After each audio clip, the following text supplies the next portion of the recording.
Olá, minha musa co-criadora, bem-vinda ao episódio 6 da 5ª temporada do Manifesting with Ali. E vocês já sabem, né? Eu sou a Ale, sou professora, sou neurocientista comportamental e terapeuta. E esse aqui é o nosso cantinho, sabe? Assim, o nosso podcast amado. É o nosso espaço mesmo, que eu te ensino a usar o seu cérebro ao seu favor para manifestar uma vida em que você olhe ao redor e fale assim, cara, eu consegui, sabe? Aquela vida que deixa o seu coração em paz.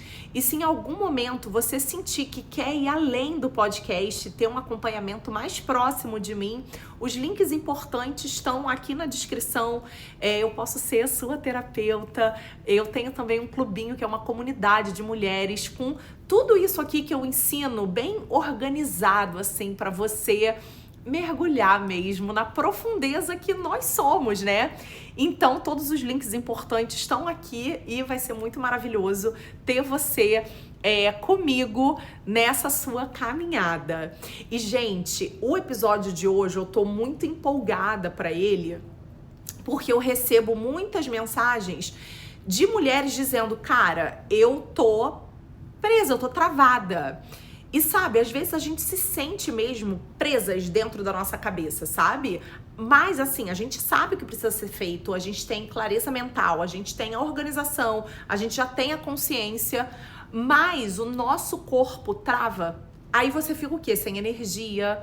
E aí o tempo passa e você, começa a justificar por que você ainda não fez o que tinha que ser feito. E o mais frustrante é que você sabe que você é capaz e você até vê outras pessoas menos talentosas que você fazendo o que tem que ser feito. E aí é que a gente fica mesmo, tipo, cara, por que eu não consigo fazer? Porque você sabe que você tem a ideia, você sabe que você tem a inteligência, você já tem a consciência que você é capaz. Então por que você não faz?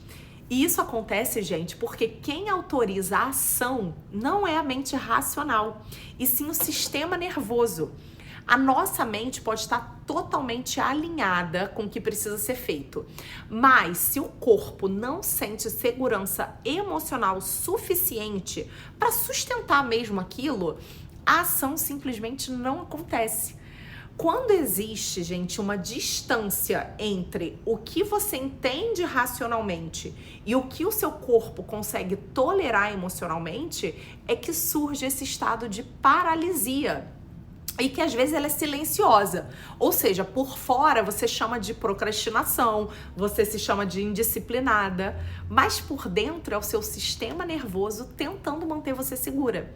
Então sempre que uma ação envolve exposição, mudança de identidade, risco de frustração, ou até mesmo a possibilidade de dar certo e você ter que sustentar algo maior, o corpo interpreta isso como ameaça. E isso, gente, não é um medo consciente muitas vezes. Não eu tô com um pensamento negativo. Não, é um alerta fisiológico mesmo, é o seu corpo te dizendo. E aí, diante desse alerta, o organismo faz exatamente aquilo que ele foi treinado para fazer: frear, congelar, adiar. E aí, o nosso organismo mesmo vai criando narrativas que soam lógicas, que soam, responsáveis, maduras, mas que no fundo só servem para manter tudo exatamente como tá. Porque às vezes a gente tá assim, ruim, A gente olha a nossa vida, a gente não tá feliz, mas a gente se mantém lá porque é conhecido, entendeu? E aí pode ser ruim, mas se você conhece, se você já sabe como lidar, você precisa dar muito, muito, muito mais tranquilidade pro seu sistema nervoso para ele poder agir e te tirar dali. Então, por quê? Você acaba entrando nesse ciclo, de esperar se sentir mais segura, mais pronta, mais confiante, mais pronta. E enquanto você espera, você não age.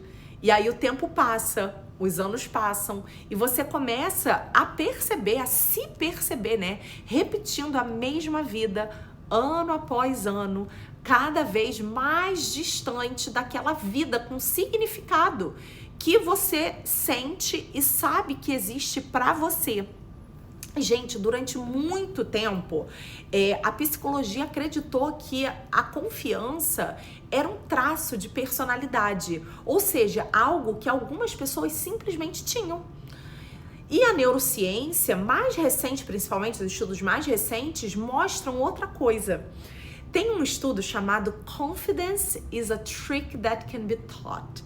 Ele foi publicado, gente, em 2025 pelo Jess Thompson. E ele reuniu dados de neuroimagem, de psicologia, de comportamento.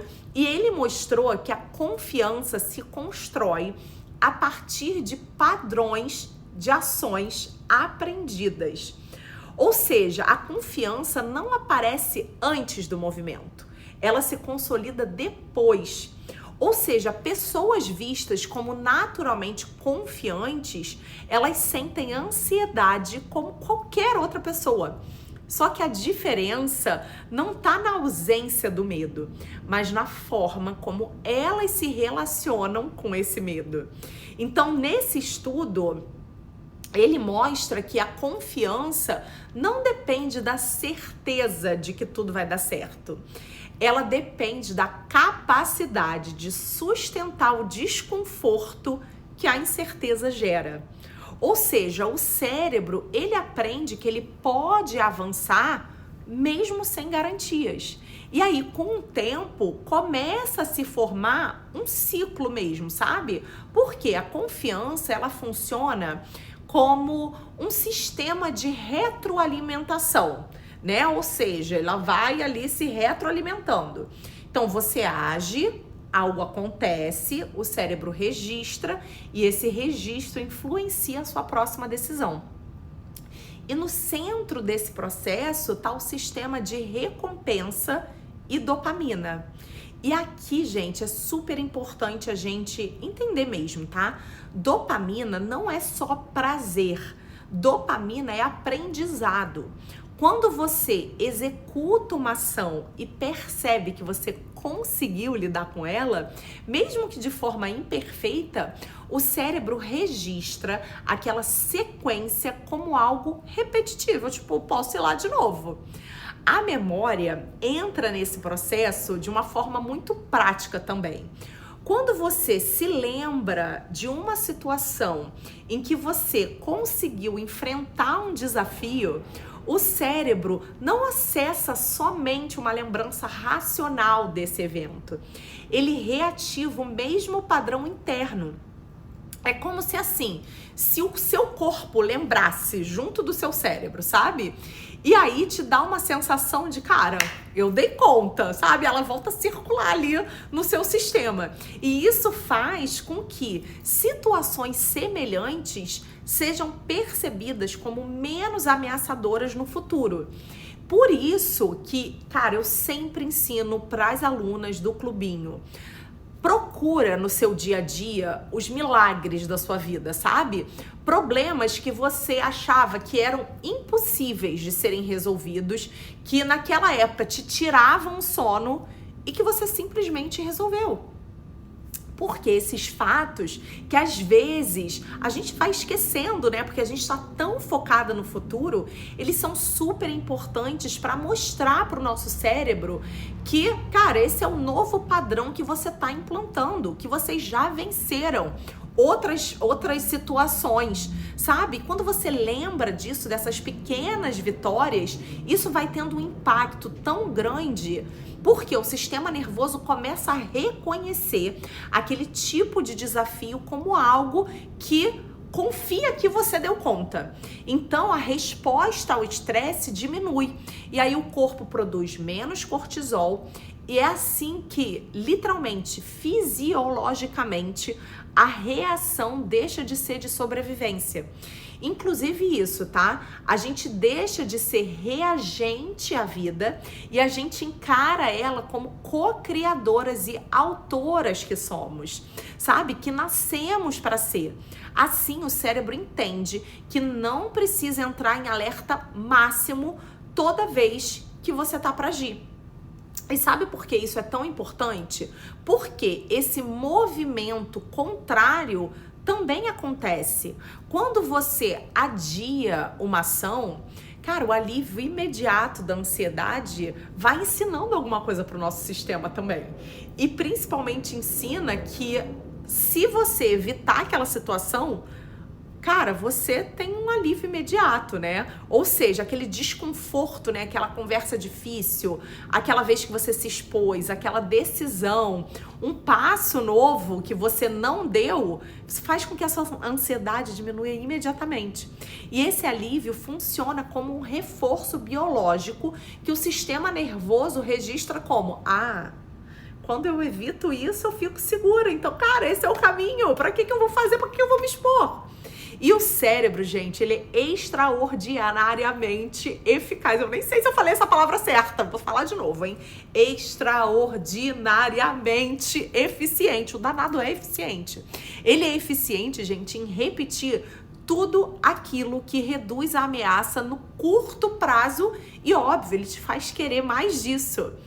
E isso acontece porque a queda da ansiedade vai ativando circuitos de recompensa com liberação de neurotransmissores associados ao alívio e segurança. Enquanto a amígdala, que estava em alerta, desacelera. Cara, é um passo perfeito para o cérebro quando você desiste. Por quê? Você está ensinando para ele uma aprendizagem que é clara, que evitar foi eficaz. Olha aí como a gente tá calmo, maravilhoso. Só que, racionalmente, você sabe que adiar vai gerar uma frustração depois. E o cérebro não aprende pelo depois, ele aprende pelo agora. Então, com a repetição, essa associação vai se consolidando. Então, evitar deixa de ser uma escolha consciente e passa a ser o padrão automático, sabe? Então, o simples pensamento de agir já ativa o sistema de alerta, porque o cérebro antecipa o desconforto que no passado foi seguido de alívio quando você fugiu do que você estava ansiosa, né? Então, ele vai tentar te poupar sempre, sabe? O que ele faz no seu organismo? Aumenta a ansiedade antes mesmo de você agir. E ele vai intensificando os sintomas físicos, sabe? É mão suada, é preguiça, sabe? O seu corpo tá ali reproduzindo os sintomas da resistência interna criada pelo seu cérebro. E tudo isso para te conduzir novamente ao comportamento que ele aprendeu, lógico, que é seguro. Ou seja, o seu sistema nervoso está sendo treinado por você. E como a gente vive a maior parte do tempo no automático, a gente não se dá conta da raiz, do porquê a gente se sente e se comporta daquela maneira. E quanto mais vezes o ciclo se repete, mais sensível ele fica. Sendo assim, menos estímulo é necessário para disparar o alerta. E aí o limiar de tolerância à ação diminui. Então, por isso, o desbloqueio, gente, não acontece com força de vontade, sabe? Agora eu vou ter força de vontade. Não. Quando a gente entende como esse ciclo funciona no corpo, fica claro que sair dele não depende de se forçar mais, nem de esperar o medo desaparecer. O caminho é ensinar o sistema nervoso que agir não é perigoso. E isso se faz por exposição gradual, consciente e repetida. Ou seja, se tornar mais confiante não vai acontecer quando você se sentir mais pronta, mas sim quando o seu corpo começa a registrar novas experiências onde ação e segurança coexistem. O sistema nervoso, gente, precisa viver a experiência de agir, de sair mesmo literalmente da sua cabeça, sabe? E não basta entender isso só intelectualmente. O seu corpo aprende vivendo. E o caminho para ensinar o seu sistema nervoso de que é possível agir, ser feliz e se expandir e de mudar, tá tudo bem. É você que ensina, sabe? Olha quantas vezes a gente já mudou e foi melhor. Então, pensa grande, sonha grande, sabe? Visualiza, se apaixona pelos seus sonhos e naturalize eles.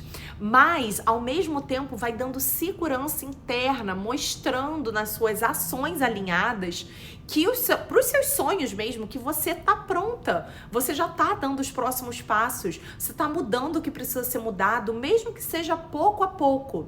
Então, se você quer, gente, estar cada vez mais próxima mesmo dos seus sonhos e mais confiante, sabe? Dê o passo, mesmo que seja a menor ação possível que você consiga sustentar. E conforme esse treino acontece, a mente começa a clarear. Porque o cérebro deixa de gastar energia tentando te frear. E aí a ansiedade diminui. E não é porque você deixou de ter medo, mas porque o corpo aprendeu que não precisa lutar contra você. Você tá vencendo.